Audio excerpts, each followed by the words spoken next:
Welcome to the Inspiration Cafe. We're speaking with Rob Scypinski, Vice President, Sales and Marketing for the Americas, Hilton Worldwide. Welcome, Rob. Good morning, Bill. Let's just get started at the macro level, and let me ask you, how does it look for the coming year from your perspective at Hilton? 13 looks great. You know, we see our booking position and pace, the amount of group business we have, already booked over previous years to be in a superior position. So that takes a little of the pressure off. We're seeing rates come up. We're seeing an amazing demand for transient business. Last year we had our best transient year ever. So extremely strong demand from the transient sector, business travel sector, leisure sector, which is Americans are really getting out of their houses and going on vacation. Group continues to, stair step up. It's taking a little bit longer to recover, but based on what we've seen in 13, we think that group is really back now, and that people are advanced planning a longer window than they have been in the last few years. I was going to jump in and ask you that, because I know one of the issues from the hotelier perspective has been, well, the planner has to wait longer for attendees to commit. They can't commit, and the whole chain gets slowed up. So absolutely. It's been an issue. Well, the association world, continues. They know they're going to have their meetings, and by charter, many of them have to have meetings. But in the corporate world, that's where it's interesting, and where we really, I think as an industry, have to help the corporate planners and corporate leadership in America is understanding the ROI on that event. It's too quick that a leader position, whether it's your CFO or CEO, looks at their budget and says, okay, we've got to make a margin, and so what can we cut? And they look at meetings, and it's maybe the first thing to go. And that planner to have a seat at the table and be ready to explain the ROI or what that will cost, that decision will cost in sales or in relationship with the customer base or in training, because we have to help people be prepared to have that conversation, because otherwise everyone suffers in our business. And what mainly suffers is American business in general, because we all know there's an ROI on a meeting, whether it's a training or helping your sales or delivering a message of leadership and where we're going as an organization. So we're very cautiously optimistic that corporate America is now going to come back into the meetings arena and finding it as a key component to their strategy. ROI, and I've even heard people call it ROE. You're right. There's more than one component. One of them is price, and value is the other part of the equation. Do you think the definition of value has changed among planners? When they come to you, is it the same old arm wrestling over cost? Or are they able to understand there's other dimensions? I think we're evolving. Cost is always going to be a component of any sale, no matter what you're talking about. But really, getting to the crux of what is the value, because every individual measures value differently. Every organization measures value differently.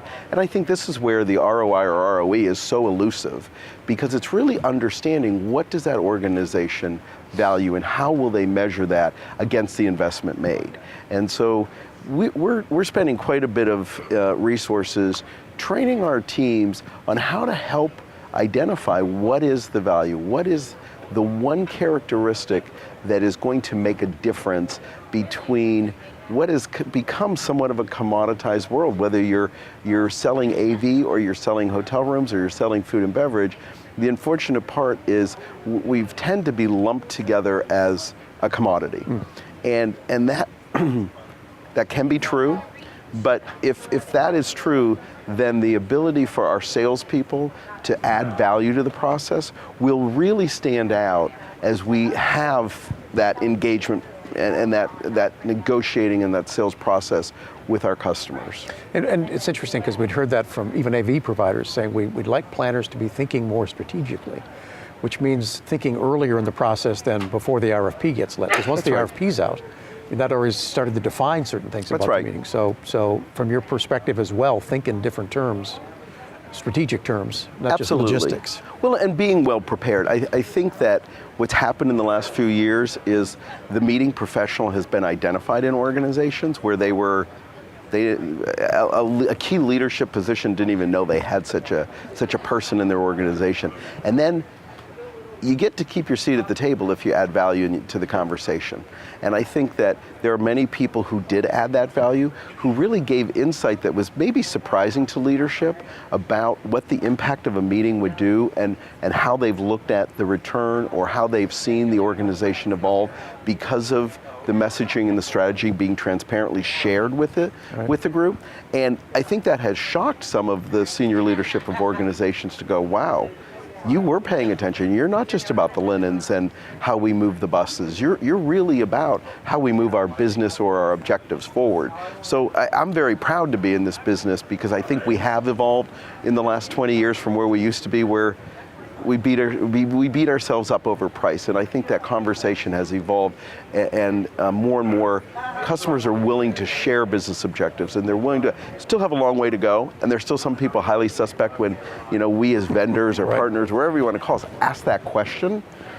And they're like, kind of none of your business. But really, our relationship with PSAV, is a perfect example. We have a very transparent relationship.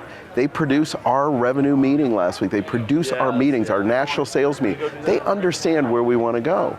And so PSAV, and this isn't, I don't want it to sound like a commercial, but really, they sit there and they listen to what we're saying, and they'll say, that's a bit different than this person said in the earlier session, or that isn't kind of what you said in the last meeting. Have you evolved differently? Do we need to think about a transition in that messaging, and really add value to not only just the production quality, but the content quality? So the one dimension of a good relationship with a provider like PSAV would be then this openness and thinking about your business. Absolutely. Not as you as a client, but about the business you're in and how they can serve. We got to be thinking about our customers' business, because if we're not, we really don't add value. We slide back to that commodity view, and it ends up being all about cost. Right. But let's switch a little bit to technology. Yep. The upside and the downside. Upside, I would guess, digital signage, lots of technology you can add in your properties. Yep. Downside, insatiable demand, I guess, for bandwidth. How do you keep up with that? Well, that's a very good question, Bill, and it's one that we're running hard. I think everybody in the hotel business or the airline business, is to try and meet that demand of this connectivity 24/7, the speed of downloading huge files and streaming video, and all this is how we want to communicate today. So one, understanding where we're going and what is the trend, but two, how do we pay for this? And there's the ever-ending question. I just left a customer and they said, you drop your high speed and you make it free, you'll be the market leader. But I was quick to say, well, okay, we could do that, but our ability to invest in capital and get you the next greatest technology is going to really be limited if we're not having a return. High speed is like any other investment. There has to be a return. In today's world of capital, that's the name of the game. Is I'm giving you $1, we all look at our retirement. I'm going to give you $1, I want $1.25 back, Otherwise, I'm not going to give you that $1. And so the investment world has choices to make. And if we don't show that there's an ROI and we don't show that there's an opportunity, then we're going to be capital starved for that investment.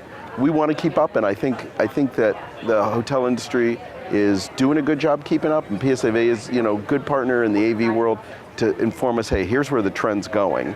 Here's what you're going to have to do. But that is happening so quickly that the minute we get one system in, it's out of date. What are some of the qualities of a great planner from your perspective? And you've seen some great ones. Transparency, I think, is number one. Allow your partners to understand what you want to accomplish and get done. And holding those cards close to the vest because you think information is power and you don't want to give that power. We couldn't have been successful in some of our endeavors as putting out our own messaging and meeting and evolving our culture if we weren't really transparent with our partners, particularly PSAV, because as I said earlier, you're pivotal in developing that messaging and how it looks and the impact we want it to have. And so transparency is one. I think telling us what are your fears about this meeting. If that meeting, this meeting's been struggling. I'm worried about its life. I'm worried about the attendance. we offer amazing partnerships that we're willing to pay for in getting you, that customer, some professional opportunity and strategy in development. How do you find non-traditional people come to your meeting? How do you develop the latest content so your relevancy is cutting edge versus, oh my God, I'm looking at the syllabus from last year and this is exactly the same meeting again. Why do I want to come and waste my time and invest in that? And being upfront with that and say I'm struggling with that, we deal with tens of thousands of meetings a year. And one of the things I'm always surprised about is customers don't ask us about that. They don't ask best practices and what's your experiences. That's like, what would you know about a developers meeting, Rob? Well, I'll tell you, we host thousands of them a year. We see how they message, we see their content, we see their flow, we see that, and being able to, we obviously want to be very proprietary about what we see, and we're not going to share, intimate content, but certainly we've seen what works and we've seen what doesn't work, what fell flat. As I'm sure, like PSAV would too, saying, yeah, having the dancing bears up there, I don't think is going to work for this segment. You've seen that, and you try and go, let me help you with this. And a good customer is going to be open to listening to their vendors. They selected their vendors, and hopefully not on price, because if you're selected on price, you might be highly disappointed in some of the value that your vendors can bring if you're going to allow them to have a seat at that table. This is the last question. It's in the same area because I think the language sometimes gets in the way. If you think of an AV provider as mics and speakers, if you think of a hotel as a venue, it seems to me what you're saying is you've missed the point. You're a source of information and counsel. Absolutely. And to really tap into what you can provide and what an AV provider can provide is to say you're more than what you do. You're what you know. You are what you know. Yeah. An event service manager who has worked in their hotel for 3, 4, 5, 10, 20 years has seen a lot, has experienced a lot. And we want to deliver what a customer wants, but man, if that customer is insistent on something that you just know is so harmful, then we want our people to speak up. We want our people to add value and say, let me rephrase, or let me help you reconsider this concept. We can get shot down, sometimes we do, and you just have to go, okay, if this is what you want to deliver. But other times, customers are so thankful, because in this world of fast changing, we can't know everything. Right. And information is coming at us so fast, we can't possibly absorb all of it. And so at that moment in time, when the rubber is going to hit the road, you have a professional there that's able to help you really hone. Isn't that what we're looking for? That's what I'm looking for when I go to buy things. Right. I'm looking for someone who's really going to help me and understand what I value and deliver what I value. Perfect. Rob, thank you. You're absolutely welcome, Bill, and Very thank you. interesting talking to you. We've learned a lot today. We've been speaking with Rob Scypinski, Vice President, Sales and Marketing for the Americas, Hilton Worldwide. Please join us again at the Inspiration Cafe.